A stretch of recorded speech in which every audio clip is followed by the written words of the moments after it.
Stalker, you can. I don't think the 4-gate blink is as powerful on a map like this compared to Cloud Kingdom, but it's also pretty safe for macro play, both for 2 and 3 bases if you play defensively. At the same time, 1-1-1 is also really good on this map too, so we'll see what's going to happen here on game number 2. All right, guys, C versus Naniwa, game number 2. Naniwa tournament life is on the line. Will C be able to complete the upset and cement his place in the StarCraft 2 scene? We'll find out. This is IPL 5. IPL 5.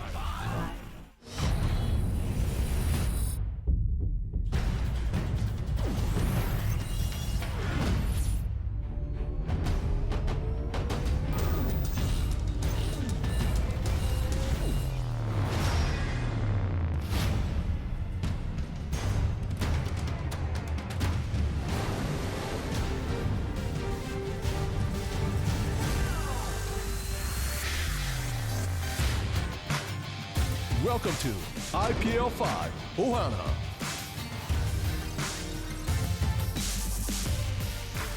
In the northwestern part of the map, we have a red Terran hailing from Team Liquid, the recent addition and one of the top Brood War players to convert over. He is Liquid C.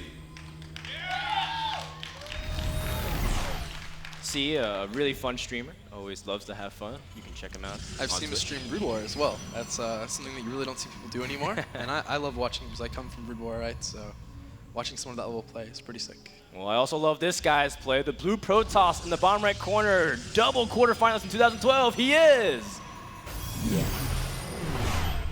Bionix Naniwa. All right, so I want to see a game 3 here. I want Naniwa to be able to come back, bring it to third game. Well, if there's one thing that we've ever realized is that Naniwa can be extremely clutch given the right situations. If he has the right mindset, he's able to handle an incredible amount of pressure, even going back to his GSL days a few months ago, where he was facing off some of the best people in the world, MVP. He was facing off against Dong Regu. Those are the people, that's what it took to stop him, these championship caliber players. We'll see what Naniwa has on Ohana, immediately going for gas number 2. Now, it doesn't necessarily mean anything. We can see a lot of mind games from that, but still, that opens up a lot of options for the Protoss player. Yeah, and with Naniwa last game trying to do something really interesting like that 4-gate blink all in, it really wouldn't surprise me to see something like that again. Wow, the birds are blue on Ohana. Wonder what they eat. Legend is such a good observer, man. Whoa, it disappeared. Did that bird blink or something? I didn't know what happened. Reappeared, it cloaked. This is clearly a Protoss map. We see that C is expanding and double gassing, very standard. You have a lot of options from here. We've seen Terran players also even go back into Banshees as C has shown a favor to quick tech. But you can also just go into a quick stim. Ohana, overall, a pretty safe map for 2-base play. Yep, you can even get tanks. I've seen Tasia do that every once in a while here. Just go into almost like a mech hold with Banshee. And we'll just have to see what Naniwa's trying to do. It's already something with a robotics facility. You know, a lot of times if you're the Protoss here, you can just go ahead and try and take a Nexus before the robotics facility and do it really greedily. So it's interesting to see Naniwa maybe even not going to take that at all. Maybe going to go for a 1-base all-in. Something like 3 gates with Robo, or maybe even something else. Yeah, I mean, he hasn't dropped any other tech other than the Robo. He could go for, you know, maybe an Immortal Bust if he really feels like that's really strong. But, you know, some players, when they choose to do that, they go for the Proxy Robo instead and try to make it seem like a 1-gate expand. I know players like Bishu have done it a lot in previous tournaments. Ooh, the Probe trying to sneak by the Marine, he does. And that's going to be really nice for Naniwa to get confirmation on what's going on top of the ramp. Yeah, he sees there's a bunker, and he did get 1 pylon up, proxy pylon on the left side of the map, excuse me. And that can definitely be used to do some sort of harass. He's making that immortal, so looking more like 1-base play. It's very rare to see a Protoss go ahead and make immortals before an expansion, I think. Yeah, well, it does give him a lot of options, that's for sure. I mean, C sees no expansion. That's just going to make him super suspicious. He's got to be very cautious, and he is teching again once really quickly to starport tech, getting those Banshees out. So, you know, C's going to be able to, you know, control the map a little bit, but he has to be very wary of what Naniwa's options are. It's within his range to just go up and straight up bust him if he's not careful. Yeah, and Naniwa, I guess, just is playing super safe, although he is getting a second immortal. So this could be something just with almost a fake or a Nexus cancel, or it could just finish and be just a very low eco 2-base attack. And he's going to see now with his Observer, so he's probably going to base what he does on what this Observer can see. That's right. C still making Hellions, trying to poke here and there with him. Very nice. He's making a Raven first. That's going to be very nice, just to get rid of the Observer. And Ravens are surprisingly effective against, well, almost everything if you use it correctly, I guess. I was thinking about all the units. I'm like, well, they're good against Stalkers. Well, they're also good against like a lot of other stuff. Dark Templars, too. Yep, and C did see the proxy pylon, so he does know that there's that potential there. And with those 4 Hellions up at the tower, he can run them in and hopefully try and find out the timing of this expansion if he wants to. It's a little bit greedy, but he's running 1 in just to find out, to try and gain some information here. He's going to see that timing just in time to see it finish. That's and right. they're in the main. And that's the first time he saw any kind of tech. I mean, it could have still been Dark Templars or something. And Could have been carriers, man. He didn't know. It could have been good. It could have been a Mothership Rush again, and we'd have a throwback to 2010, where Huck used to Mothership Rush all the time. Well, we do see that Naniwa finally has an expansion. I'm getting a quick Robotics Bay. Now, 2 Immortals does help you control the map significantly, but it's not like C is trying to go for a huge influx of tech units off the factory, or it's not like he's going for heavy Marauders. He's still just squeezing out Hellions and Marines while going out for 2 more factories. Whoa! You know, this is something we don't see. We don't see mech very often in TVP, mainly because every Terran player says it's awful. But you know what? C can change my mind. I'm willing to keep my mind open.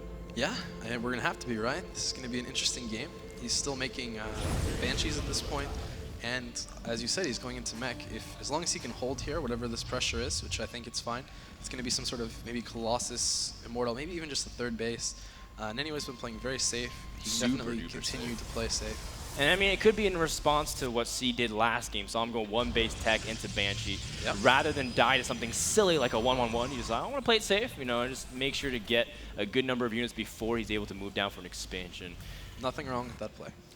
Nothing wrong at all, I think. So, do you feel like any person's ahead in this situation, Seth, or do you feel like it's just things are still unraveling and you get to wait and see? Oh, C is definitely ahead. He's had his 2nd base mining for a lot longer. He even had a Vespene Gasping mine there for much longer, I believe.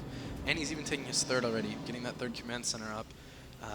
The mech is an interesting choice that it's very hard to judge how far ahead he is, but if you look at the worker count, it's something like 48 to 48. But again, mules, and soon mules off 3 bases. Yeah, and you know, it's really interesting because once upon a time, mech used to be super duper strong in Terran vs. Protoss. If you think back to the days where Thorzane would go for like this +2 Thor attack and just, well, we had maps like Typhon Peaks, man, but it was a dark time, man. I don't want to remember it. But he used to push, was just, you know, when Thors didn't have the energy on it, and it was just really tough to hold. But since then, mech has changed so much, and Protoss has really been able to capitalize on things like Warp Prison play, mass charge lots, even incorporating, you know, Archons to absorb some damage with the, you know, the prevalent use of Immortals and their range buff. All these kinds of things make it very difficult. I'm really, really curious to see what C chooses to do, but still, I mean, the power of mech still exists. You can't confront it. All right, well, there's something really cool here that C was doing. Whenever the Zealot tried to run by on the right side, he killed it with only the 4 Hellions. He only showed 4. And then when the pylon was there and you wanted to kill it, he only showed Marines. This is kind of trying to trick Naniwa into think, okay, bio. I mean, obviously they're the 4 Hellions, but he would make more. He already has, look at 4 Marines over there killing my thing, killing my pylon. Yeah, you're right. And he had the Raven denying information the entire time. This is really clever by C. Great setup, just like you said, Chef. Yep. Well, we do see that Naniwa is going for that 3rd base, setting up, you know, pretty standard times on everything so we can get 2-2, have a very strong Gateway Colossus Death Ball, should he face off against any bio, and eventually transition over to Templar. So that's the main template that Naniwa wants to follow. But I mean, this is so interesting because I haven't seen a mech game in so long. I feel like I don't know necessarily that any timings that C has, whether he formulated it in his head. Yep, well, I believe C did something similar to this in GSL, and we're going to have to see how it works here because it is kind of a very, I guess, unorthodox sort of style. He's showing those Hellions now, though, which is kind of a tip-off, showing that they have blue flame and everything. And so now Naniwa, we're going to have to see how he reacts to it. There are a couple things he can do. Really curious to see what he will do. Yeah, I mean, I saw a post where it's like, you know, C went something absurd, like an incredible amount of tanks, and he's just like, yeah, Artosis, C heard your request. And if there's no confirmation about mech now, there definitely is with blue flame Hellions in a tank. So that's not a very standard mid-game composition at all. Nope, not at all. making 2 more factories. We're going to have a 5 factory with 2 upgrades, at least 1 very soon, I believe. Yeah, this is really interesting from C2. You know, he's the one out expanding Protoss. As a mech player, usually you're kind of slower to expand because you're obviously less mobile, barring the Hellions. You don't necessarily have as much map control early on until you build a force of units. But C's been very bold in terms of controlling the map with his units, with being able to expand earlier. His 4th command center will finish soon, and he's harassing. The probes are lining up. Oh, nice force fields there by Naniwa. Save those probes. Nothing even touched that last Hellion. It just committed suicide. Did you see the cool thing there too, where he used the Colossus to destroy the force field so the probes could go right back to mining? Just very classy. That's convenient. That's teamwork, man. More factories being added for C. General rule, if you want to like all in off 2 base, 5 factories is really strong. But of course, that's what you need as a base minimum for 3 base, maybe going up to 7, 8 factories. The key is to keep ramping up your production because you want to be constantly cranking out those Hellions, even if you feel like you're maxed, and just continue improve your power. Because Protoss can front load their supply. You feel like you need to get more immediate units out. But, this is really interesting because it feels like C controls so much of the map despite him just moving around with Hellions, and Naniwa is being really passive because he doesn't know where C is going to strike yet. I feel like Naniwa is just as unused to this as we are. Yeah, there's similar probe counts, similar-ish supply. C is up around 20. And the thing we're going to have to watch here is the big engagement. How are these Colossus going to fare? Are the tanks going to focus them? How are the Immortals going to fare? Are they going to focus the tanks properly? Yeah, and it's going to be positional too, right? Yeah, and you're absolutely right. Position means everything with mech. I mean, you don't necessarily have to have all your units there. You can leave a couple tanks behind, but you just have the massive AoE splash, and you can just completely annihilate the Protoss army. Now, Naniwa is getting Storm, a very undervalued tool, especially against siege tanks. Oh man, even dating back to Brood War, Storm was awesome against tanks. But we don't see it terribly often against mech. So I'm just really curious to see how Naniwa chooses to engage. It just feels like he doesn't know any timings he can do. So he's restricted to, well, I'm just going to sit back, max, and make the best army I can, and see where I go from there. I'm going to scout and react based off position, and I feel like that's the best move in this scenario. Yeah, it's 3 base versus 3 base for a really long time. Ooh, High Templars! Oh boy. Close. Yeah, only 1 High Templar dies, so that's not too bad. But Naniwa just, this is his tournament life on the line. He doesn't want to make any false move. And so many times, if you're not familiar with mech and you move out in an inopportune moment, you just lose your entire army. And this is a very expensive army on both sides. 130 supply for C, it is massive.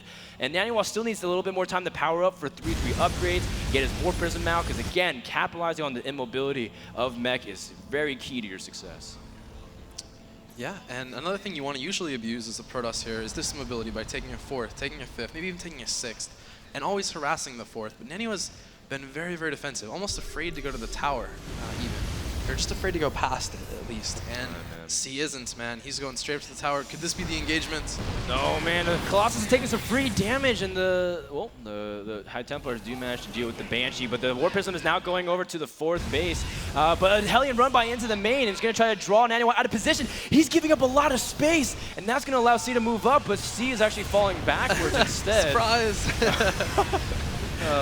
Oh man, I thought that was a perfect opportunity, but I think C really wants to welcome this War Prism with open arms. he's realizing he wants the War Warp in. I'm gonna send all my tanks to get it. That's a lot of tanks, man. That's a lot of tanks. So where do you go if you're Naniwa from here? You have a couple more options to incorporate Stargate play. Obviously Terran has a lot of trouble dealing with anti-air when they go for mech, but there's still, there's not that many Vikings. There's only 5. But Naniwa doesn't have time. He's going to storm onto the tanks, which is really nice, but they don't do as much damage as he would like. And Naniwa is balling up, so he has to be very cautious with how he approaches this. And C is doing a good job using the Hellions to feel out your shot. Yeah, the thing here that Naniwa has to be afraid of is, I don't see how he can engage this siege line when it's sieged. He almost has to keep picking it apart the moment it's unsieged, picking off a tank, running back, picking off a tank, and he has to rely on the big fight, not necessarily winning it, but when he rewarps in 20 Zealots, so he needs to be throwing down a lot more gateways. He has a little bit of a bank, but I don't know if it's enough, because when these tanks and this fight happens, I can't see Naniwa really winning a straight-up fight. Yeah, I think you're right, Shed. He's taking a lot of damage, and this chip away especially since Naniwa is not really committing to a full-fledged fight to take out some of the units. He can't really just re-max and really go at it again and force another engagement. Although he does have a flank of Stalkers, he's joining them all up into one ball. No flank from the side because C has sensor towers everywhere. He has the Immortals running up front. That's what he needs. This is going to be the engagement. Look at that positioning from Steven. Can Naniwa crush it? Here we go. The Immortals absorbing a lot of damage. Archon trying to get into the mix. The Colossus doing lots of good job. Storm is on the top of all the clump tanks. And C looks like he's going to lose a big chunk of units, but so is Naniwa. Pretty much only Colossus remains, but that's a very valuable unit to preserve. For sure. That was really, really lovely position there by C, curling all the way around that center plateau. And Naniwa thinks he can push it. He can't, oh, but he's unsieged, so he could push this point. C doesn't have a lot of Hellions to buffer between his units. A lot of his tanks, though, are staggered pretty nicely. It's not like Naniwa can keep pushing into this. And a lot of the units, oh, there's nothing really supporting the Colossus. There's only Colossus against Hellions. And the Hellions are running underneath and killing them. Pushing Naniwa back with Hellions. Wow. Man, I didn't think Hellions were that good. You were like, what counters Hellions? Well, stop. Not even Colossus counter Hellions. I think I'm going to make the strongest anti-ground unit from Protoss. Nope. All right, so C has his 5th base coming up shortly, and Naniwa is just now getting his 4th base up. I think that's going to be where the fighting is going to take place. C's going to want to try and just constrict him slowly. C doesn't need to force a fight. He needs to force economic damage. That's what he wants to do, and equal trades, right? Yeah, and if C can just limit this 4th base resource mining, you know, like, I mean, C's going to be on 5 bases compared to 3 at Naniwa. Naniwa's going to starve out. Now, Naniwa did have a big bank, but he's using it for 5 Archons. Now, he only has minerals really to warp in some units, maybe a few Stalkers, but he's running out of space. He's running out of time, and C is pushing closer to the 4th base as Naniwa will really want to preserve it for his income. Yeah, I feel like Naniwa is going to try and defend this. Like, his army is waiting there. If his army was not going to try and engage this, he'd be running around trying to counter, kill reinforcements off. So I feel like Naniwa is going to really just try and hold this fort. Usually right, okay, here it is. Here's the engagement. First, Zealots running in. The Archon's trying to absorb a lot of damage, but they really can't. They're kind of disorganized, filing behind some of the units. But it's not like C is fighting at optimal strength either. Some of his tanks were not in position, but it may not matter. Look at the staggering and the position from C. He is making mech work, ladies and gentlemen. This is something we don't see all the time. And C is playing incredibly right now, and he has 5 bases. He can keep sustaining this kind of production as he has 5 tanks and a lot of Hellions pumping out all at the same time. Yeah, Naniwa here is going to make a row of Zealots, and that's going to be the fight. It's going to be, can this army and a bunch of Zealots break this? I don't think they can. That line that continues on, the continuation of mech, there's the Zealots, there's going to be a few Archon warped in. He's going to get that 4th base down. Oh, on the 4th drop, Chef. Wow. Just wow. Just who'd have thought? Mech versus Protoss. I'm speechless. It's beautiful to watch C never really overcommit, just choking out his opponent, playing positional StarCraft, and it looks like Naniwa is running out of options. He's down to just 100 supplied to an almost max Terran mech army with 3 upgrades. It's not like Naniwa has a lot more options left. I mean, he's constantly forced to use his gateways. It's not like he can tech switch into anything useful. And C, he's doing a great job sending units everywhere, making sure there's no more expansions. Naniwa's running out of time. Is this the end of the tournament run at IPL 5 for Naniwa? He has to hold his position, but there's too many tanks. Naniwa's supply is only at 78, while Liquid C is almost double that. Tanks, they're pretty good. I agree. I'm giving you high-level analysis here. Tanks are good. Tank good, Stalker's bad in this scenario, Colossus not doing much, Immortal overextended, and Naniwa, I mean, he's going to hold out to the last second, but he really can't do anything. GG! Liquid C advances in the loser's bracket, playing mech TVP. Wow. This guy is on something special. I want to see it again. I want to see it next round, man. Let's load the replay and watch it, man. You bet.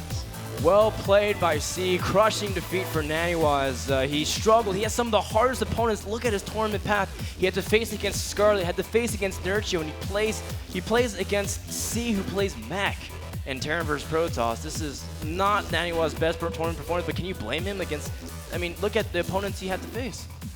It's a very, very stacked tournament we have here today. Absolutely. All 72 players are absolutely absurd. And man, Chef, I'm really excited to see what's going to happen. This is just day number 1. Yep. Do we know who we're gonna go into next? I think we're getting that all sorted out, but you know, overall, do you think Naniwa could have done anything really different? Because I mean, it's a very unfamiliar situation. Because Of course. again, it's mech. What do you think Naniwa needed to do at certain points of game number 2? Well, that's such a difficult question, right? I mean, the game changes based on his changes. It's like almost like a time traveling paradox where we change one thing in the past, the other person changes something as well. So I think Sounds like you should have wrote Looper, man. just maybe some different engagements, maybe being a little bit less passive with map control, but I really don't know. I thought it was still very nicely played. C just getting ahead early. Naniwa just being a little bit afraid to take his Nexus, and that's how it turned out. I think C played a beautiful series as well because, you know, Naniwa was playing very safe. But looks like we're getting ready. We're going to show what the next match is on the screen in just a sec. It's going to be Tasia versus Creator. Wow. Really? Yeah. Wow, I get to keep commentating my Terran teammates, huh? Man, this is